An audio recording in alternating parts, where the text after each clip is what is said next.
नमस्कार, मेरा नाम विनीत त्रिपाठी है और आप नव भारत टाइम्स देख रहे हैं। 2019 के आखिरी महीनों में कोरोना वायरस ने दुनिया के कई देशों में दस्तक दी थी।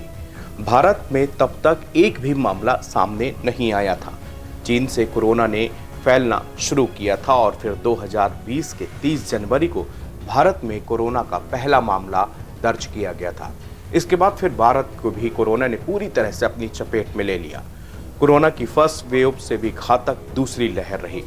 इसके बाद कोरोना से बचने के लिए वैक्सीन बनाने के लिए पूरी दुनिया का मेडिकल साइंस एक होकर काम करने लगा। कोरोना वैक्सीन बनी भी और लोगों को लगी भी, लेकिन अब यही वैक्सीन जानलेवा साबित हो रही है। कई बार इन वैक्सीन को लेकर सवाल भी उठाए गए, मगर कहा गया कि ये पूरी तरह से सेफ हैं। मगर द संडे टेलीग्राफ की एक रिपोर्ट के बाद लोगों में चिंता है। ब्रिटेन की फार्मा कंपनी एस्ट्राजेनेका ने माना है कि उनकी कोविड-19 वैक्सीन से खतरनाक साइड इफेक्ट हो सकते हैं। ब्रिटिश मीडिया टेलीग्राफ की रिपोर्ट के मुताबिक एस्ट्राजेनेका पर आरोप है कि उनकी वैक्सीन ने कई लोगों की मौत हो गई है। वहीं कई अन्य को गंभीर बीमारियों का सामना भी करना पड़ा है। एस्ट्राजेनेका को ही वैक्सीन भारत में कोविशील्ड के नाम से जाना जाता है। ब्रिटिश हाई कोर्ट में जमा किए गए दस्तावेजों में कंपनी ने इस बात को स्वीकार किया है कि उनकी कोरोना वैक्सीन से थ्रोम्बोसिस थ्रोम्बोसाइटोपेनिया सिंड्रोम यानी कि TTS हो सकता है।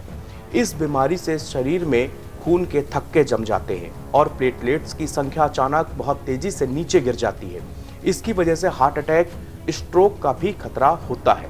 कंपनी के खिलाफ हाई कोर्ट पे 51 मामलों में मुकदमा चल रहा है। पीड़ितों ने एस्ट्राजेनेका से करीब 1000 करोड़ का हर्जाना भी मांगा है। दरअसल अप्रैल 2021 में जिमी स्कॉट नाम के शख्स ने ये वैक्सीन लगवाई थी। इसके बाद उनकी हालत खराब हो गई। शरीर में खून के थक्के बनने का सीधा असर उनके दिमाग पर पड़ा। इसके अलावा स्कॉट के ब्रेन में इंटरनल ब्लीडिंग भी हुई। रिपोर्ट के मुताबिक डॉक्टरों ने उनकी पत्नी से कहा था कि वो स्कॉट को अब नहीं बचा पाएंगे।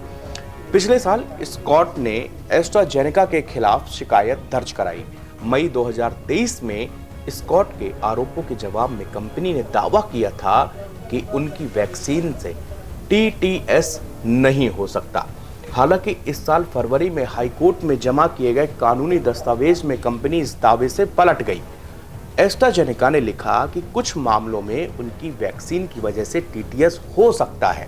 हालांकि वैक्सीन में किस चीज की वजह से यह बीमारी होती है, इसकी जानकारी फिलहाल कंपनी के पास में नहीं है। इन दस्तावेजों के सामने आने के बाद स्कॉट के वकील ने कोर्ट में दावा किया है कि एस्ट्राजेनेका ऑक्सफोर्ड की वैक्सीन में खामियां हैं और इसके असर को लेकर गलत जानकारी दी गई है। वैज्ञानिकों ने सबसे पहले मार्च 2021 में एक नई बीमारी वैक्सीन इंड्यूस्ड यानी कि वैक्सीन से होने वाली इम्यून थ्रोम्बोसिस थ्रोम्बोसाइटोपेनिया सिंड्रोम यानी कि VITT की पहचान की थी। पीड़ितों से जुड़े वकील ने दावा किया था कि VITT असल में TTS का ही एक सबसेट है।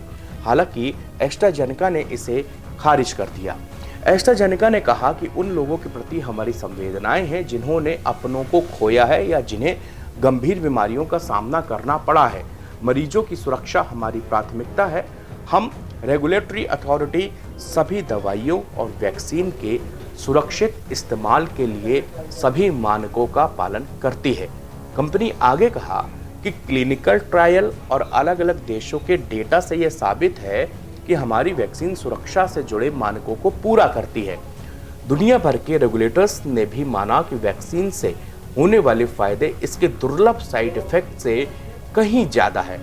अब ये बहस भारत में भी छिड़ चुकी है, क्योंकि एस्ट्राजेनेका की इस कंपनी यानी कि भारत में जिसको कोविशील्ड कहते हैं, इसकी बहुत सारे डोजेस भारत में भी लगाए गए हैं। भारत में शुरुआती दौर पर जब वैक्सीन लगना चालू हुई तो 2 ही वैक्सीन सबसे ज्यादा लगती है, जिसमें से कोवैक्सीन थी और दूसरी कोविशील्ड थी। कोविशील्ड को लेके जो टेलीग्राफ की जो रिपोर्ट आई और इस रिपोर्ट में जिस तरह से हाई कोर्ट में दिए गए हलफनामे में, यानी कि खुद कंपनी ने इस बात को एक्सेप्ट किया है, कोर्ट में इसके अंदर प्रॉपर दस्तावेज है कि इस कंपनी की जो वैक्सीन है यानी कि कोविशील्ड जो वैक्सीन है, इसमें ऐसे कुछ तत्व है जिसके कारण शरीर में धक्के पड़ जाते हैं या अंदर ही अंदर जैसे मस्तिष्क में ब्लीडिंग हो जाना, शरीर के अंदर क्लॉटिंग हो जाना, या जिसको हम लोग खून का थक्का जमा हुआ कहते हैं, वो इसके कारण हो रहा है। हालांकि कंपनी ने बाद में कहा कि ये बहुत ही रेयर होता है, लेकिन इसने ज़्यादा कम से कम 60 लाख से ज़्यादा लोगों की जो जानें बचाई हैं वो इसी वैक्सीन की वजह से बची है। लेकिन कंपनी के इस दावे ने और जो हाई कोर्ट में हलफनामा दिया है उसकी वजह से आम आदमी परेशान है और वो लगातार लोगों के मन में ये सवाल आ रहा है कि जब वैक्सीन में अगर खामियां थीं तो फिर इसको अप्रूवल कैसे मिला। इन सब को लेकर आगे भी बहस छिड़ी हुई है और जिस रिपोर्ट ने आज दुनिया भर के लोगों को परेशान किया है, जिसने कोविशील्ड की वैक्सीन लगवाई हुई है।